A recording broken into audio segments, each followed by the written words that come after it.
pertama ada daftar isi yang terdapat cover, daftar isi, profil, pengertian sel, vakuola, peroksisom atau badan mikro, lisosom, setrosom, dinding sel, yang terakhir ada kesimpulan. Halo, saya Intan Agustina, siswa kelas 12 SMA 1 Karangbahagia yang membuat portofolio biologi dengan judul Reproduksi Sel Hewan dan Tumbuhan.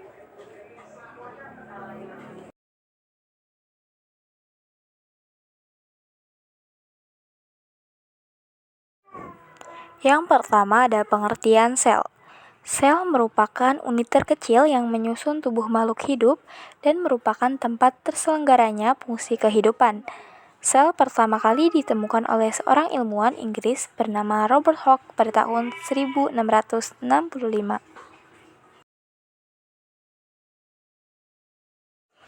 Yang kedua ada vakuola. Vakuola adalah bagian dari sel tumbuhan yang berongga dan diselimuti membran. Vakuola merupakan bagian dari sel tumbuhan dengan ukuran volume terbesar.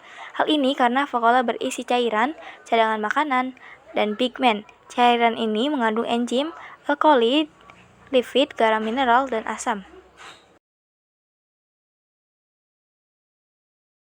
Yang ketiga ada peroksisom atau badan mikro. Peroksisom adalah jenis badan mikro yang paling umum ditemukan di sel hewan dan tumbuhan. Fungsinya adalah untuk mengoksidasi asam lemak dan mencegah molekul beracun seperti hidrogen peroksida H2O2 menjadi air dan oksigen. Proses ini penting untuk melindungi sel dari kerusakan oksidatif.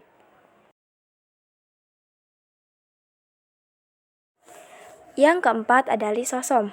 Lisosom adalah organel sel yang terikat membran dan mengandung enzim pencernaan. Lisosom terlibat dalam berbagai proses sel. Lisosom memecah bagian sel yang berlebih atau rusak. Lisosom dapat digunakan untuk menghancurkan virus dan bakteri yang menyerang.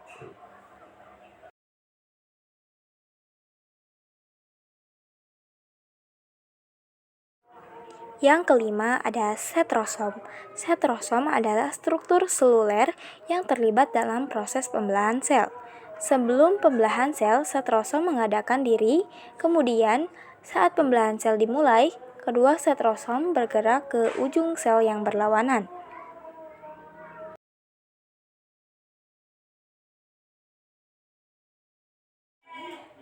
Yang keenam ada dinding sel. Dinding sel merupakan lapisan luar membran sel yang mengelilingi jenis sel tertentu dan membatasi ruang bagi sel untuk mengembang. Dinding sel juga dikenal sebagai tembok sel. Dinding sel hanya ditemukan pada tumbuhan. Nah, teman-teman, reproduksi sel merupakan proses perbanyakan sel. Dengan membagi sel menjadi dua, reproduksi sel berlangsung melalui tahapan pembelahan sel. Pembelahan sel. Pembelahan sel ada 3 jenis yaitu amitosis, mitosis, dan meiosis. Kita akan membahasnya satu persatu. Yang pertama ada amitosis. Amitosis adalah reproduksi sel di mana sel membelah diri secara langsung tanpa melalui tahapan-tahapan pembelahan sel. Amitosis disebut juga dengan pembelahan binder.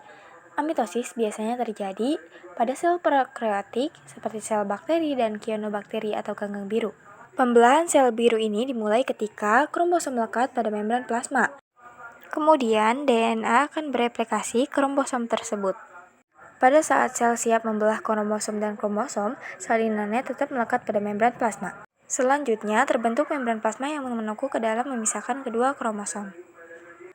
Dan terbentuknya dua sel anak. Selanjutnya ada mitosis. Mitosis adalah cara reproduksi sel di mana sel membelah melalui tahapan-tahapan yang teratur. Mitosis mempunyai ciri-ciri sebagai berikut. Yang pertama, terjadi pada sel somatis hati tubuh. Yang kedua, menghasilkan dua sel anak genotip bersama dengan induknya. Yang ketiga, berfungsi untuk pertumbuhan dan pergantian sel yang rusak. Yang terakhir ada mitosis merupakan bagian dari siklus sel. Yang terakhir ada kesimpulan. Perbedaan antara sel tumbuhan dan sel hewan adalah bahwa sebagian besar sel hewan terbentuk bulat sedangkan sebagian besar sel tumbuhan berbentuk sepersegi panjang. Sel tumbuhan memiliki dinding sel yang kaku yang mengelilingi membran sel. Sel hewan tidak memiliki dinding sel.